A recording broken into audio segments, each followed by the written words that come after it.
क्या आप लोगों को पता है कि टॉम क्रूज अपनी अगली मूवी की शूटिंग स्पेस में करने वाले हैं? गाइस, आप लोगों ने किसी भी नदी के ऊपर से गुजरते ब्रिज को तो देखा होगा। वो ब्रिज इसलिए बनाए जाते हैं ताकि नदी के एक तरफ से दूसरी तरफ तक ट्रैफिक को ले जाया जा सके। लेकिन फ्रांस ने दुनिया का पहला ऐसा ब्रिज बना के तैयार किया है जहां से ट्रैफिक को नहीं बल्कि आजकल के स्मार्टफोन में यूज होने वाले फिंगरप्रिंट सेंसर्स टेक्नोलॉजी वाइज इतने ज्यादा एडवांस होते हैं कि वो जिंदा आदमी और मरे हुए आदमी के फिंगरप्रिंट्स के बीच में डिफरेंस कर डालते हैं। मतलब ये हुआ कि मान लीजिए आपने किसी मरे हुए आदमी के फोन को उसी के फिंगरप्रिंट से खोलने की कोशिश करी तो फिंगरप्रिंट सेंसर उसे सेंस करके अनलॉक होने ही नहीं देगा। ये ऐसा इसलिए होता है क्योंकि मरने के बाद हमारे फिंगरप्रिंट सिकुड़ने लगते हैं, जिसे फिंगरप्रिंट सेंसर आइडेंटिफाई कर लेता है और फोन को कभी अनलॉक नहीं होने देता। इतनी एडवांस टेक्नोलॉजी आप लोग अभी यूज कर रहे हैं। क्या आपको इसके पहले तक ये बात पता थी? एक बार एक महिला अपने बच्चों के साथ एक ज्वेलरी शॉप पे जाती है और अपनी अंगुली से अंगूठी निकाल के सेल्समैन को देकर ये कहती है कि मुझे इसे बेचना है। तो सेल्समैन अंगूठी देखने के बाद उस महिला से पूछता है कि आप इसे क्यों बेचना चाहते हैं। तो महिला जवाब देती है कि इस वक्त मुझे पैसों की सख्त जरूरत है और अंगूठी बेचने के अलावा मेरे पास कोई चारा ही नहीं है।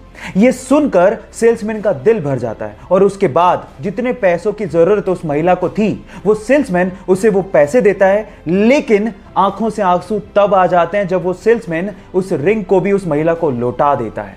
आप इस वीडियो में उस महिला के रिएक्शन उसके बाद देख सकते हैं। गाइस, इसे देख के लगता है कि इंसानियत आज भी जिंदा है। आपको ये इंसानियत का पैगाम कैसा लगा? लोगों के साथ शेयर जरूर करिएगा। गाइस, ये तो आपको पता ही है कि प्लेन्स बहुत ज्यादा भारी होते हैं। इनफैक्ट बोइंग 737 तो 80,000 केजी का होता है और जब वो लैंड करते हैं तो उनकी स्पीड 250 से 300 किलोमीटर पर आवर होती है। पर आपने क्या कभी इमेजिन किया है कि इतनी स्पीड और इतने भार के साथ जब वो लैंड करते हैं तो उनके टायर्स कभी फटते क्यों नहीं है? मैं आपको बताता हूं। उनके टायर्स में रबड़ के साथ साथ एल्यूमिनियम और स्टील को भी मिक्स किया जाता है और नॉर्मल कारों के टायर के अंदर जो प्रेशर से हवा भरी जाती है उससे 6 गुना ज्यादा प्रेशर से एरोप्लेन के टायर में नाइट्रोजन को भरा जाता है ताकि वो प्रेशर को सहन कर सके। गाइस, आप लोगों ने किसी भी नदी के ऊपर से गुजरते ब्रिज को तो देखा होगा। वो ब्रिज इसलिए बनाए जाते हैं ताकि नदी के एक तरफ से दूसरी तरफ तक ट्रैफिक को ले जाया जा सके। लेकिन फ्रांस ने दुनिया का पहला ऐसा ब्रिज बना के तैयार किया है जहां से ट्रैफिक को नहीं बल्कि एक नहर को नदी के ऊपर से पास करवाया जाता है।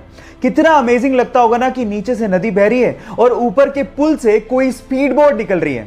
आप लोगों को इस अमेजिंग पुल के बारे में सुन के कैसा लगा? क्या आप लोगों को पता है कि टॉम क्रूज अपनी अगली मूवी की शूटिंग स्पेस में करने वाले हैं? जी हां गाइस, आपने ठीक सुना, स्पेस में। और ये पहली ऐसी मूवी होगी जिसकी शूटिंग रियली स्पेस में की जाएगी और इस काम में टॉम क्रूज की मदद एलोन मस्क की कंपनी स्पेसएक्स और नासा भी कर रही है। होगा कुछ यूं कि स्पेसएक्स के रॉकेट से सबसे पहले लोगों को और सामान को इंटरनेशनल स्पेस स्टेशन में लेके जाया जाएगा और उसके बाद वहां पे शूटिंग की जाएगी। सो गाइस, तैयार हो जाइए, फर्स्ट एवर मूवी जिसकी शूटिंग स्पेस में होने वाली है। क्या आप लोग एक्साइटेड हैं? अगर आपने पहले से ही इस चैनल को सब्सक्राइब करके बेल आइकन ऑन किया हुआ है तो थैंक यू वेरी मच। पर अगर आपने अभी तक नहीं किया है तो सब्सक्राइब जरूर कर लेना और सबसे इम्पोर्टेंट बेल आइकन को भी ऑन कर देना ताकि इस चैनल के नए वीडियोस की नोटिफिकेशन अपलोड होते ही आपको तुरंत मिल जाए और ये बिल्कुल फ्री है।